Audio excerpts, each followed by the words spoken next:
India Legal presents Courts Roundup.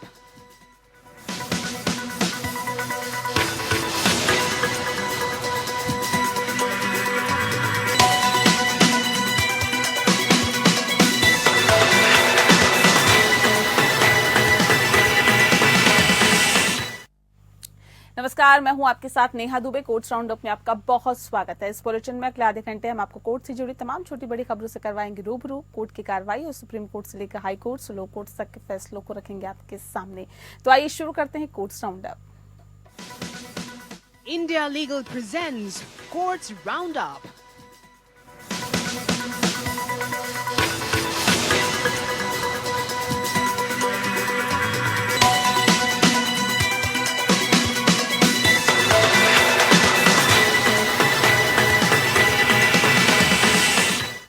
Justice Sanjeev Khanna ने सोमवार को देश के 51वें प्रधान न्यायाधीश के तौर पर शपथ ग्रहण की। राष्ट्रपति द्रौपदी मुर्मू ने राष्ट्रपति भवन में उन्हें पद और गोपनीयता की शपथ दिलाई। जस्टिस खन्ना का कार्यकाल 13 मई 2025 तक रहेगा।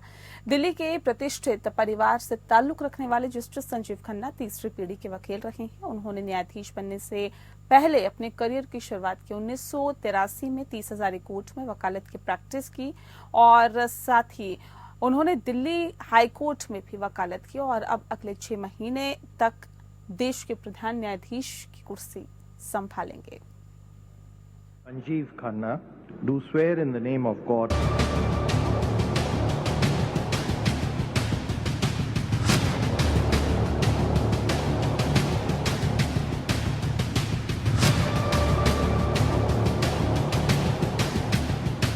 सुप्रीम कोर्ट को नया चीफ जस्टिस मिल गया है।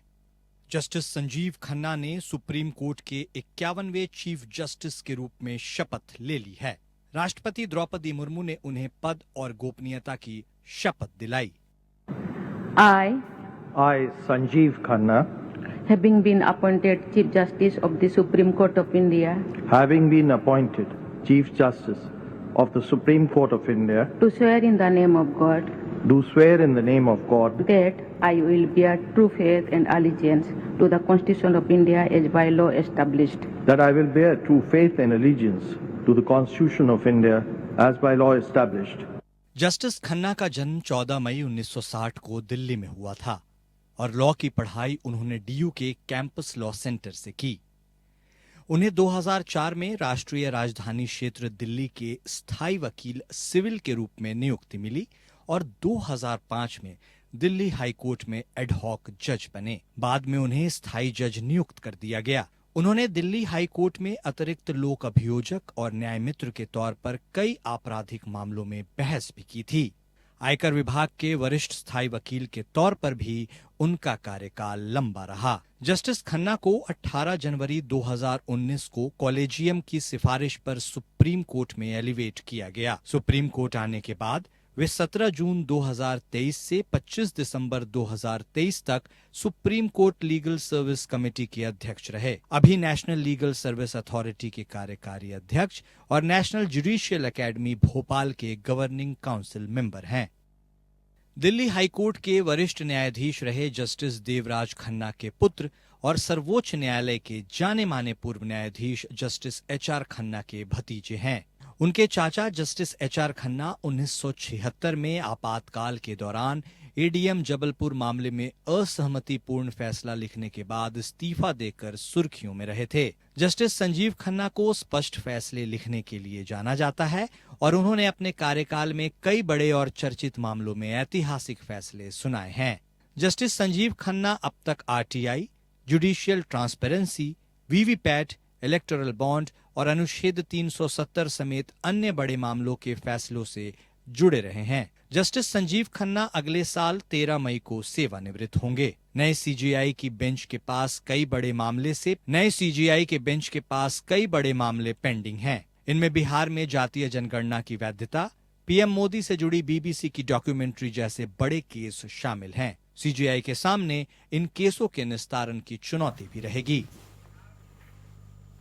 दिल्ली एनसीआर में बढ़ रहे वायु प्रदूषण मामले में जो सुनवाई हुई है, जस्टिस अभय एस ओक की अध्यक्षता वाली बेंच ने कहा कि पटाखों पर बैन केवल धोखा है।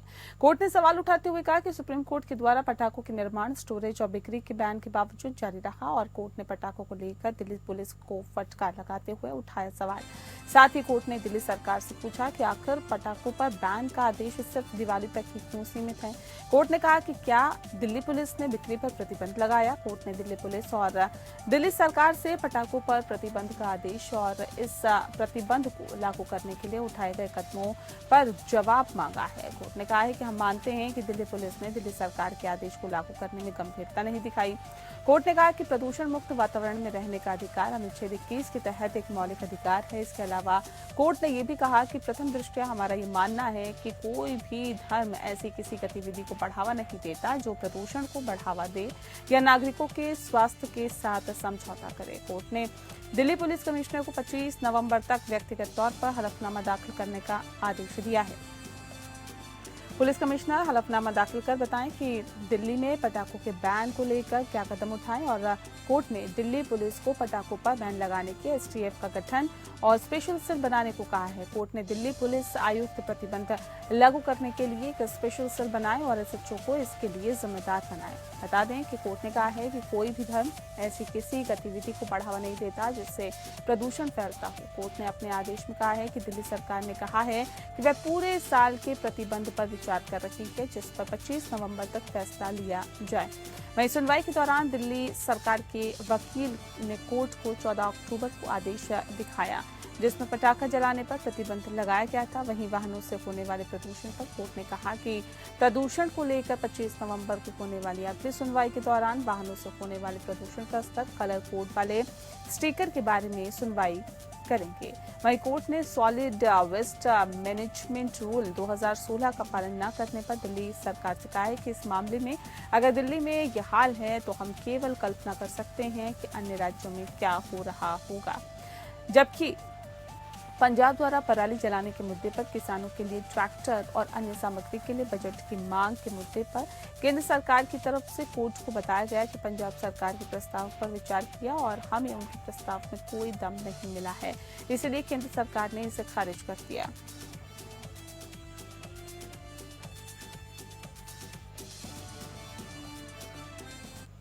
कर्नाटक के चर्चित सेक्स स्कैंडल में फंसे जेडीएस नेता प्रज्वल रेवन्ना को सुप्रीम कोर्ट से भी राहत नहीं मिली है। सुप्रीम कोर्ट ने पूर्व सांसद को जमानत पर रिहा करने का आदेश देने से इनकार करते हुए उनकी याचिका खारिज कर दी है। इससे पहले बेंगलुरु हाईकोर्ट ने भी उनको जमानत देने से इनकार कर दिया था।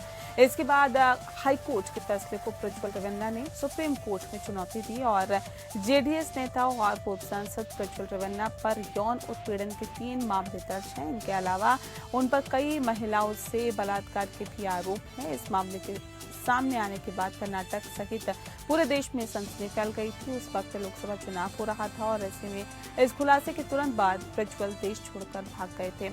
बता दें आपको कि लेकिन कुछ महीनों के बाद ही वापस वो लौट आए और ऐसे में प्रज्वल रेवन्ना के खिलाफ दर्ज पहला केस 47 साल की पूर्व नौकरानी के शोषण से जुड़ा हुआ था और इसमें उनको मुख्य आरोपी न बनाकर सहायक आरोपी यानी कि आरोपी नंबर 2 बनाया गया। इसे 28 अप्रैल को हासन के होले नारसीपुरा में दर्ज किया गया था। इसमें उनके पिता एचडी रेवन्ना मुख्य आरोपी हैं और इस समय जमानत पर हैं। दूसरा केस सीआईडी ने दर्ज किया था और ये मामला 1 मई को दर्ज हुआ था। इसमें 44 साल की महिला ने कई बार बलात्कार करने का आरोप लगाया और पीड़िता जेडीएस की कार्यकर्ता है। तीसरा केस भी रेप का ही है। चौथा केस एक महिला की यौन उत्पीड़न, पीछा करने और धमकी देने के आरोप में दर्ज है।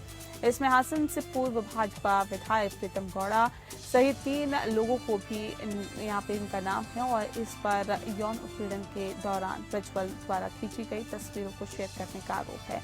एसआईटी ने 31 मई को जर्मनी से बेंगलुरु एयरपोर्ट पर उतरने के बाद प्रज्वल रेवन्ना को गिरफ्तार कर लिया था। वो हासन में लोकसभा चुनाव का मतदान समाप्त होने के बाद 27 अप्रैल को जर्मनी भाग गए थे। सीबीआई के जरिए एसआईटी इंटरपोल से उनके ठिकाने की जानकारी के लिए ब्लू कॉर्नर नोटिस जारी किया गया था।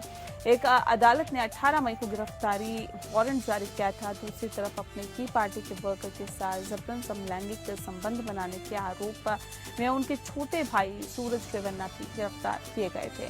हालांकि उनके पिता HD रेवन्ना ने साजिश के तहत फंसाने का आरोप लगाया था।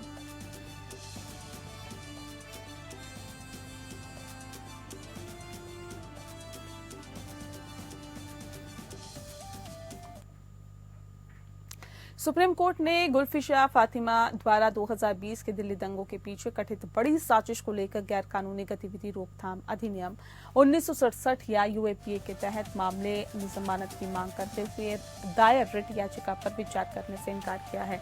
हालांकि कोर्ट ने दिल्ली हाई कोर्ट से अनुरोध किया है कि वह तय तारीख पर जमानत याचिका पर सुनवाई करे, जब तक कि कोई असाधारण परिस्थिति न हो।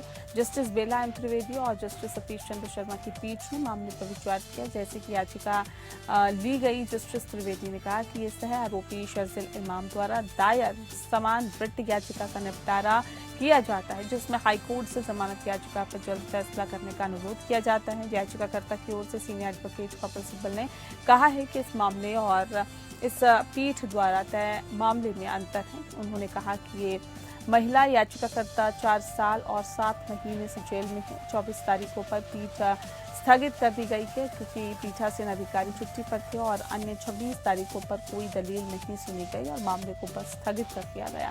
2 अलग-अलग तारीखों पर दलीलें सुनी गई, आदेश सुरक्षित रखा गया। सिब्बल ने बताया है कि दिल्ली हाईकोर्ट में सुनवाई की अगली तारीख 25 नवंबर है। उन्होंने कहा कि मैं यहां जमानत चाहता हूं और सिब्बल ने मुकदमे में देरी और याचिकाकर्ता के लंबे समय तक जेल में रहने का हवाला देते हुए जमानत के लिए दबाव डाला।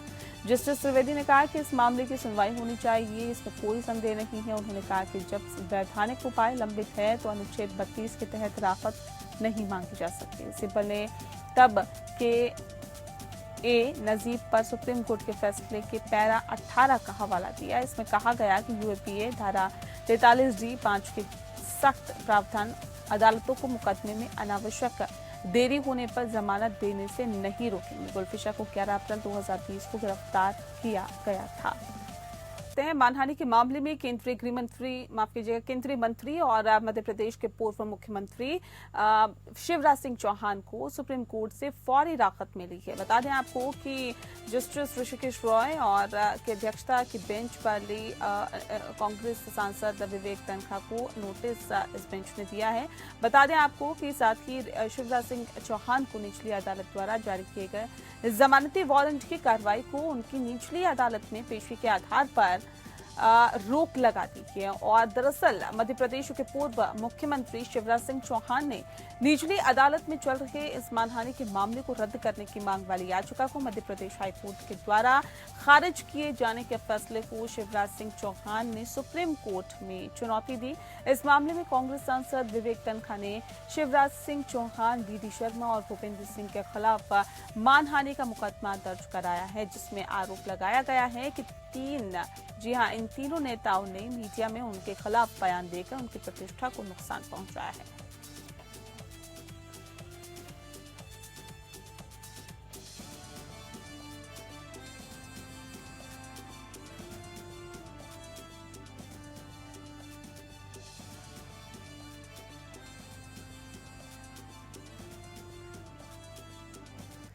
वहीं पश्चिम बंगाल सरकार बनाम एक्सिस डेवलपमेंट इन्वेस्टमेंट लिमिटेड के मामले में कोर्ट ने फैसला सुनाया है। अदालत ने इन्हें संविदात्मक दायित्व और उन पर एक्सेस का अधिकार घोषित किया है। सरकार को निर्देश दिया गया है कि वे उनके अनुबंधों का सम्मान करें और उन्हें दरकिनार करने के लिए कानून न बनाए।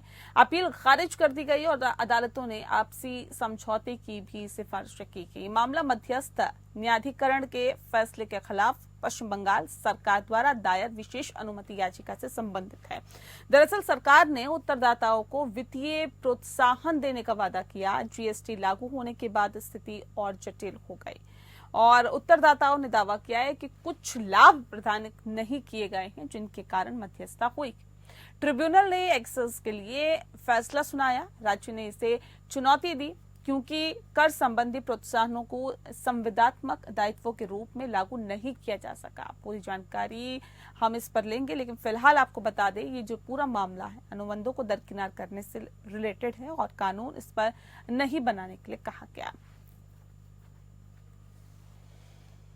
पश्चिम बंगाल सरकार बनाम एक्सिस डेवलपमेंट इन्वेस्टमेंट लिमिटेड के मामले में कोर्ट ने फैसला सुनाया है। अदालत ने इन्हें संविदात्मक दायित्व और उन पर एक्सेस का अधिकार घोषित किया है। सरकार को निर्देश दिया गया है कि वे अनुबंधों का सम्मान करें और उन्हें दरकिनार करने के लिए कानून न बनाएं।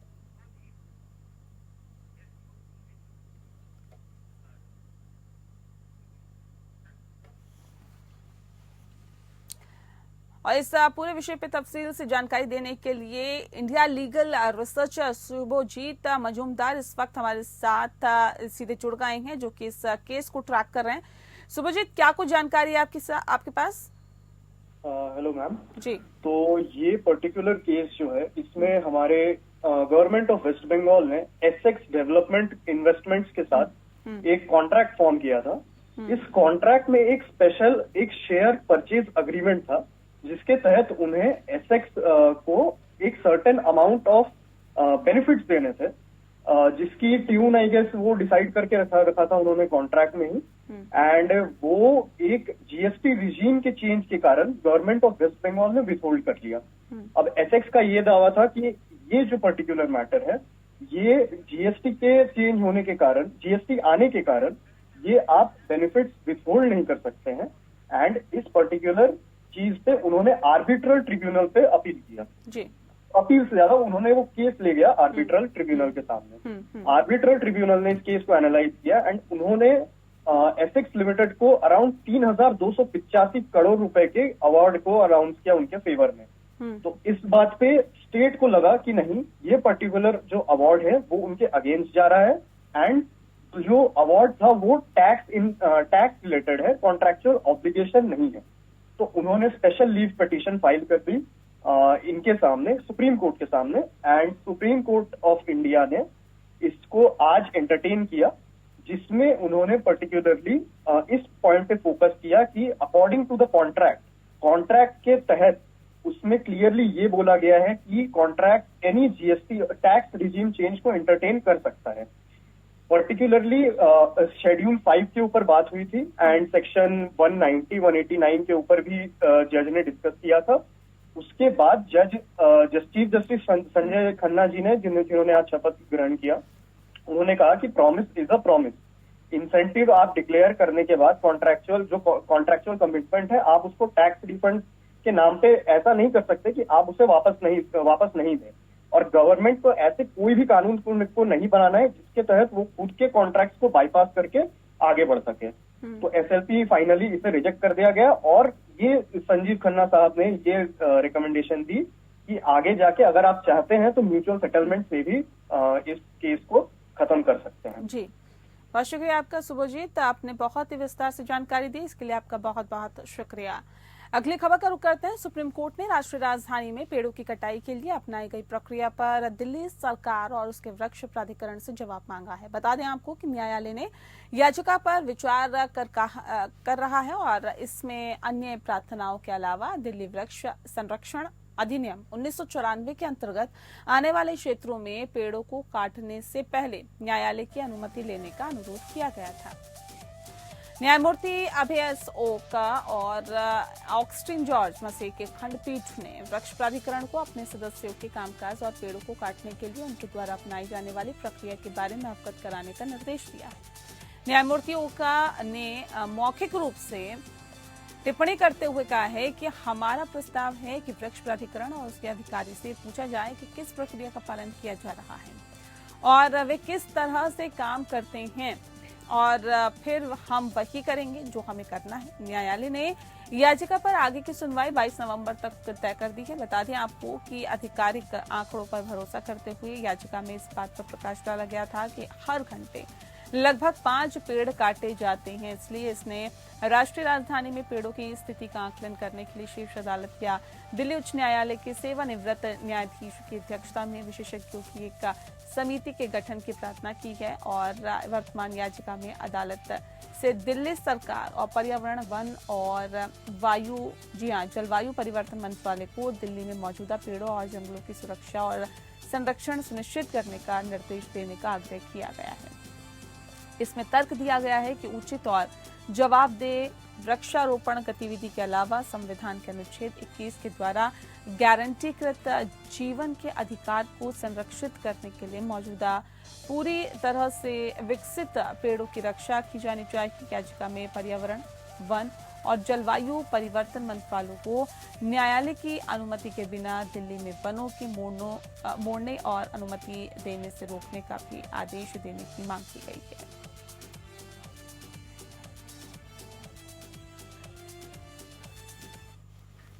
बॉम्बे हाईकोर्ट की औरंगाबाद पीठ ने मृतक पत्नी के साथ क्रूरता करने के लिए एक व्यक्ति और उसके परिवार को दोषी ठहराने वाले 20 साल पुराने आदेश को खारिज करते हुए कहा कि मृतक को ताना मारने, उसे टीवी देखने नहीं देने, उसे अकेले मंदिर नहीं जाने देने और उसे कालीन पर सुलाने के आरोप आईपीसी की धारा 498 के तहत क्रूरता का अपराध नहीं बनेंगे और क्योंकि इसमें से कोई भी कृत्य गंभीर नहीं था, ऐसा करते हुए हाईकोर्ट ने पाया कि आरोपों की प्रकृति शारीरिक और मानसिक क्रूरता नहीं बन सकती, बल्कि क्योंकि आरोपी के घर के घरेलू मामलों से संबंधित थे।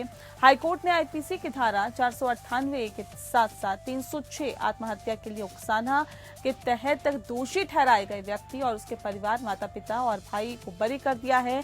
ट्रायल कोर्ट ने इन अपराधों के लिए व्यक्ति और उसके परिवार को दोषी ठहराया था। इसके खिलाफ उन्होंने अब हाईकोर्ट में अपील की थी। जस्टिस अभय एस वाघवासे की एकल पीठ ने 17 अक्टूबर को अपने आदेश में उल्लेख किया कि अपीलकर्ताओं द्वारा मृतका के साथ क्रूरता से पेश आने के मुख्य आरोप थे कि वे उनके द्वारा बनाए गए भोजन के लिए उसे ताना मारते थे और उसे टीवी देखने नहीं देते थे, उसे पड़ोसियों से मिलने नहीं देते थे या अकेले मंदिर भी नहीं जाने देते थे, उसे कालीन पर सुलाते थे और उसे अकेले कचरा फेंकने के लिए भेजते थे। इसके अलावा आरोपी आपको बता दें कि इसके अलावा जो आरोप ये भी है कि जिसमें मृतक महिला के परिवार के सदस्यों ने दावा किया था कि उसे आधी रात को पानी लाने के लिए मजबूर किया जाता था। निर्णय में आगे कहा गया है कि केवल कालीन पर सोना भी क्रूरता नहीं माना जाएगा। इसी तरह किस तरह का ताना मारा गया और किस आरोपी ने ये स्पष्ट नहीं किया गया।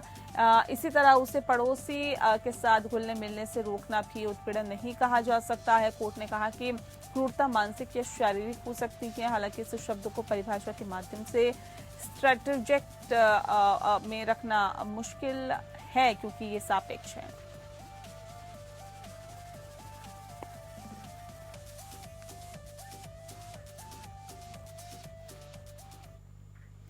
और अब आइए इंडिया लीगल के वेब रिपोर्टर से समझेंगे कि आईबीसी कानून में दिवालियापन से निपटने के लिए क्या प्रावधान है।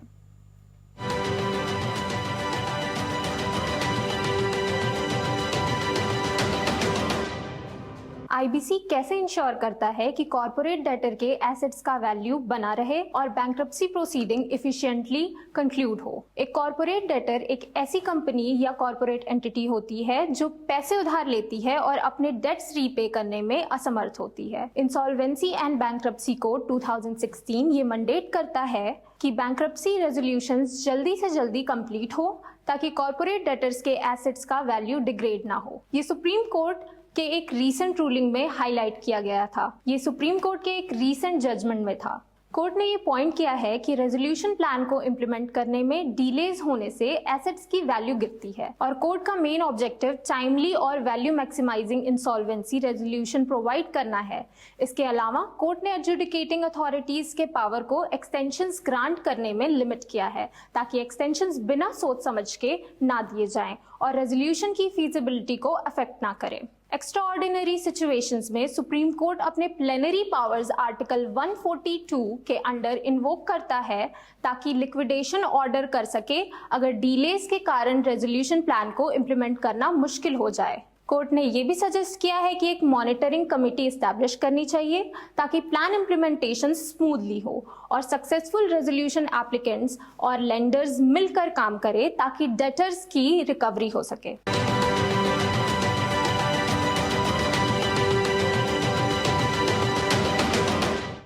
और चलिए इसी के साथ फिलहाल इस बुलेटिन में इतना ही। नमस्कार।